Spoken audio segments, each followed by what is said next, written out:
Yo, yo, yo, we're back with another video. This is Dan Richmond, and I'm just going to hop right into it. So, you know, this is the Hedera channel. We've been following Hedera for a while. If you look back at all my videos, you'll see everything we've talked about. We've talked about digital identity. We've talked about use cases. We've talked about all these different things. But today, I got a huge video. We're going to talk about blockchain and democracy, and we're going to watch a little clip of some things that one of the team members from Hedera dropped, and we're also going to watch the Metaverse promo. I'm not sure if we watched it yet, but I've been super excited about this use case, so let's just jump into it, guys. So first, we're going to look at this chart. We're on Metal X, the awesome ecosystem that we live in with HBAR, and it's just great. We love it here. So we're looking at the price. We're at 515. Everybody's talking about it's gonna pop over pretty soon. We're gonna pop over 5.5. We're gonna hit that 6 cent. So yeah, it's looking like Bitcoin's looking strong. If you look at this trading view chart, we can always just pop over back over here, and we can look at the chart on BTC. Kind of see it's at 34.5. Same thing here. Trading view 34.592. Looks like it's gonna finally try to take over 35.200. I think we'll get there maybe today. But yeah, let's jump right into this Metaverse promo. I don't know if you guys have seen this. I've talked about this use case many times on this channel.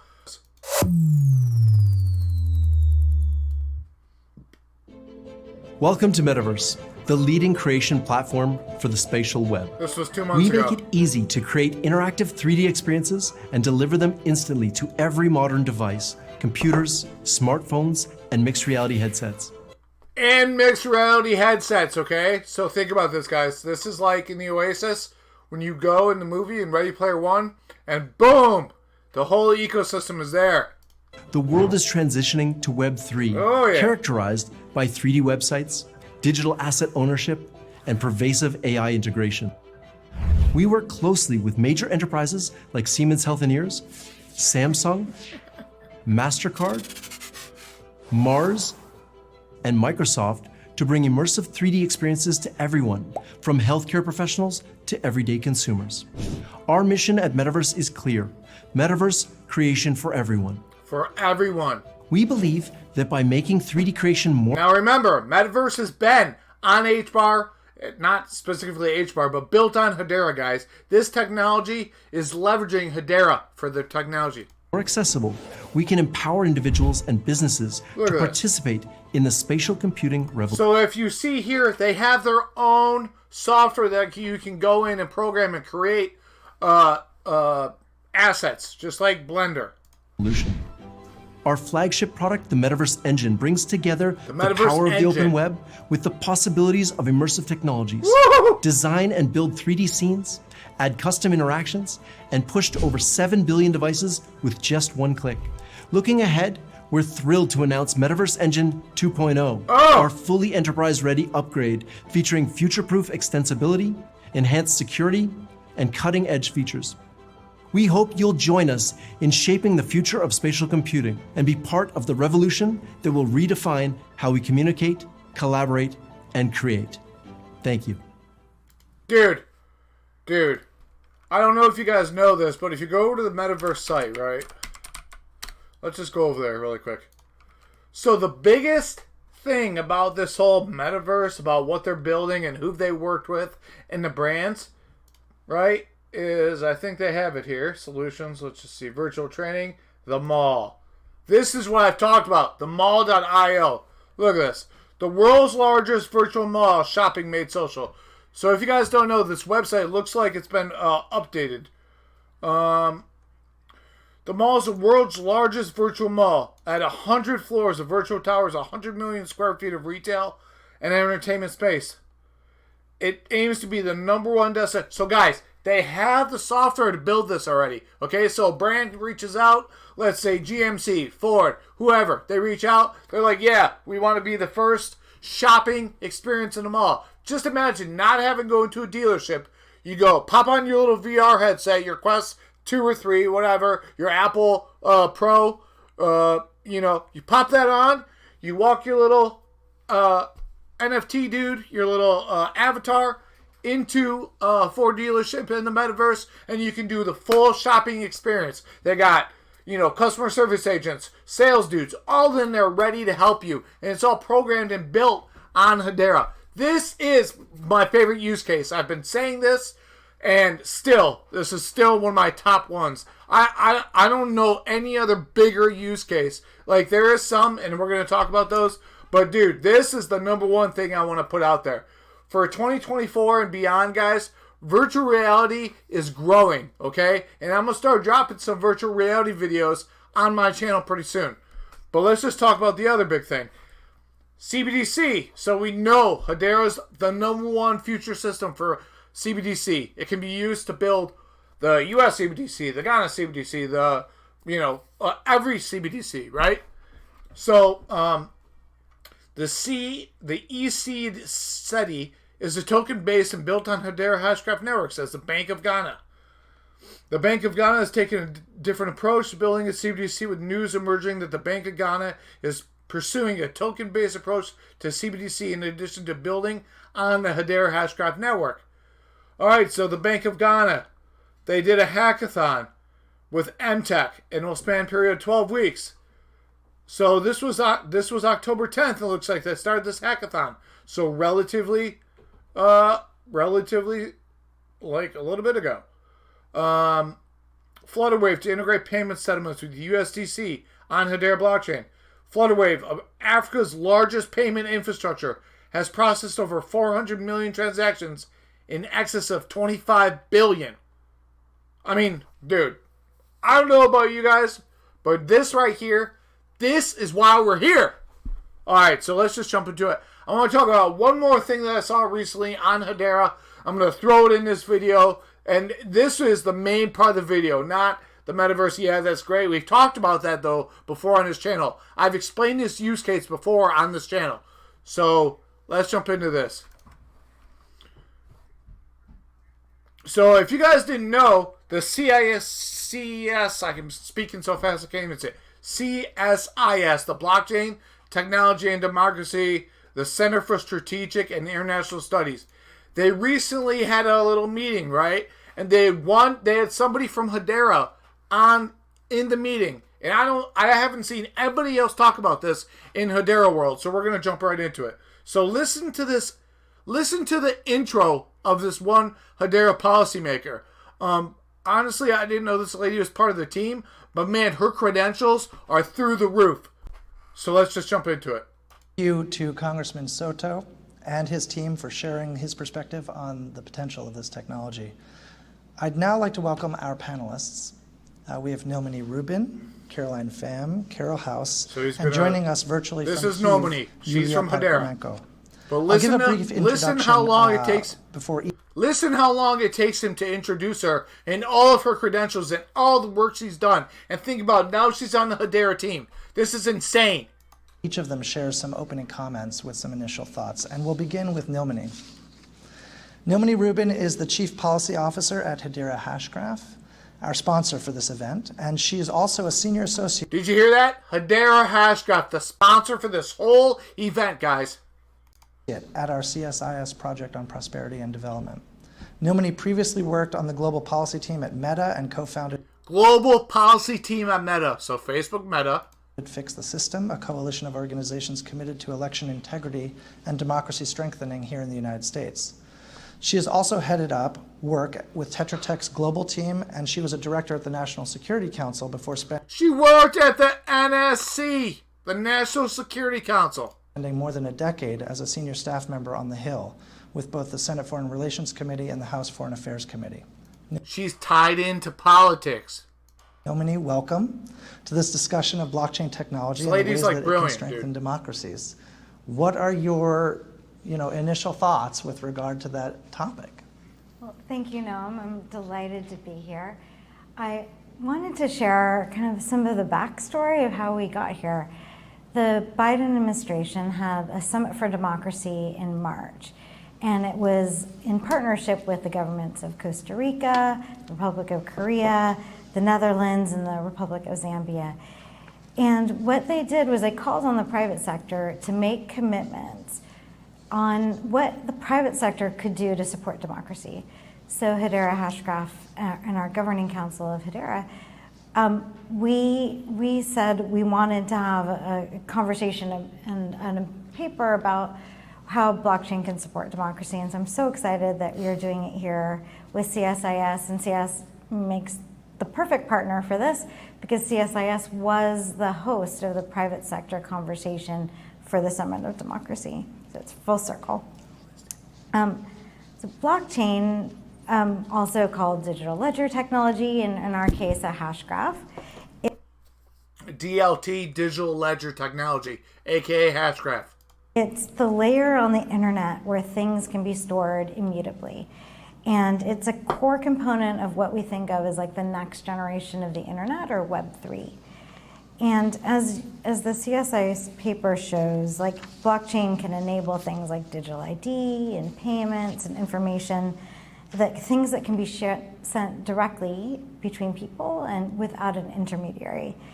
And the first example that I really wanted to flag was Starling Lab.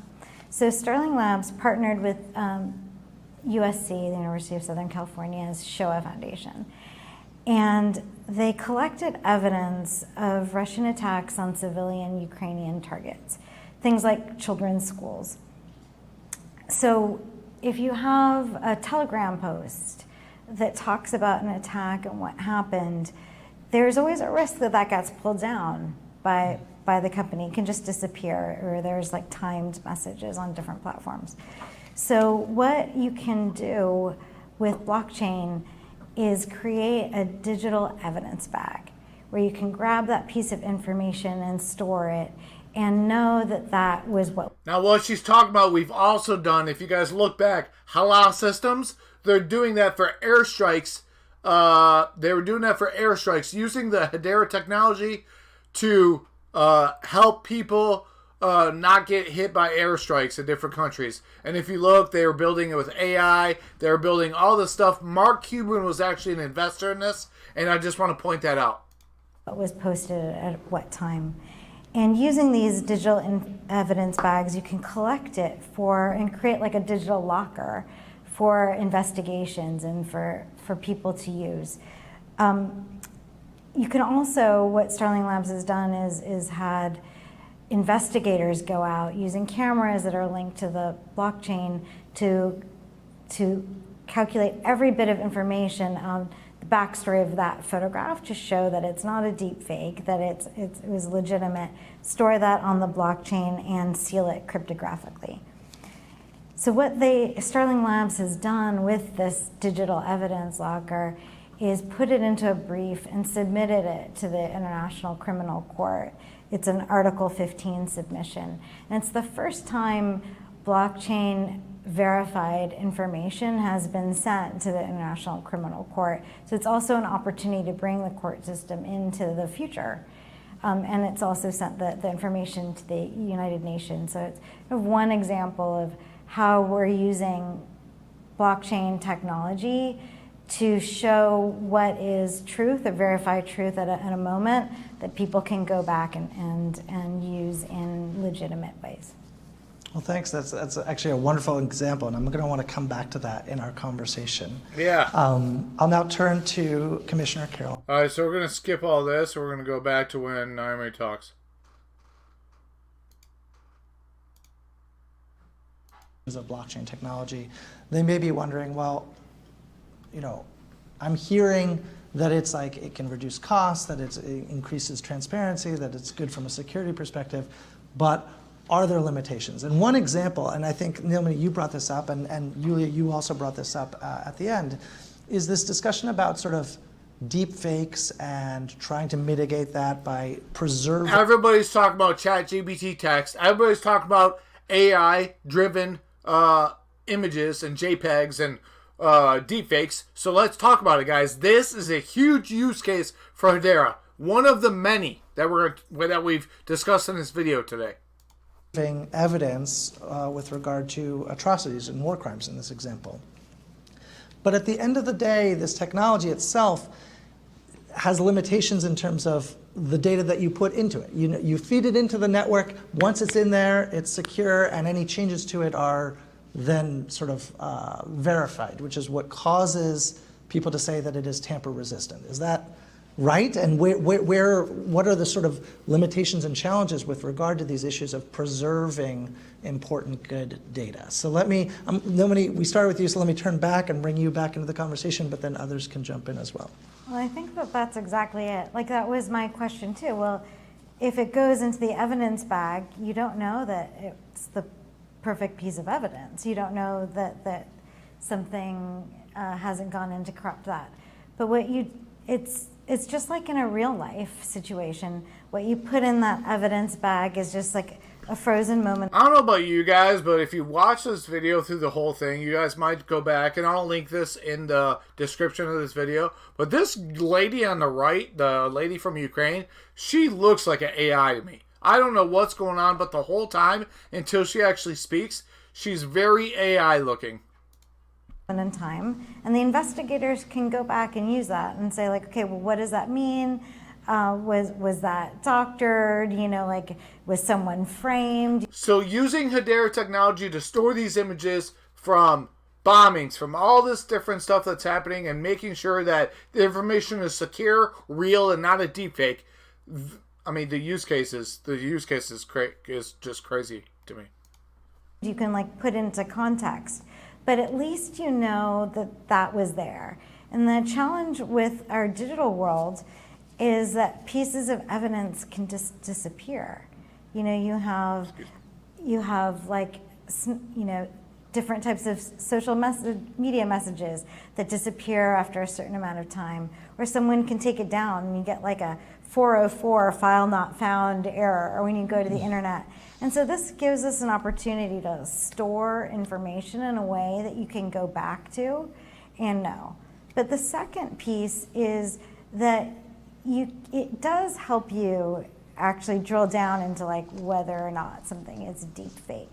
So there are blockchain-enabled cameras, as you talked about in your paper, that Canon cameras that can encode information, so you can see where it was taken, from what vantage point, given the light, what time of day. There's all sorts of pieces of data that can be collected from these blockchain-enabled cameras that you wouldn't have in the regular system. So it does enable you to take things one step further. And Commissioner Pham touched on AI. This is what I've mentioned already are things that are in the real world and that are already happening. But there's a potential use case on AI where people are worried about what kind of information is going into the AI, and you could have that information be on the blockchain, so that you can have people go in and verify what was fed into the AI to begin with. What are they training? What kind of data are they training the AI on? Neat possible solutions. Huge. Oh, I love. That's a huge solution. So we're going to fast forward again. This lady, the AI talks. So we're going to fast forward this. Let's go to here. I think he asks her another question.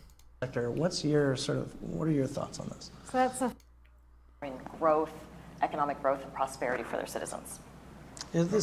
I know I picked on you, Naomi, to jump in on this, but it relates to, and we're going to turn into the questions period, but it relates to a question that we've already received from one of our online viewers. So Pratik Chogul, I hope I'm pronouncing that correctly, from the Coalition for Political Forecasting asks, how do you think about the dilemma and the reality that regulation of crypto companies in the US simply incentivizes them and their users to move offshore, where it is actually then more difficult to regulate them? So Naomi, you've worked in government from a number of different angles. Now you're in the private sector. What are your thoughts on this? So that's a fabulous question. So in reaction to the scams that happen in crypto, there's been a lot of regulation pushes, or actually enforcement by the SEC here in the United States. And it's left this uncertainty about what to do, that people don't know actually what the rules are here, because the enforcement, it goes after people after the fact, but it doesn't tell people how they're supposed to be operating.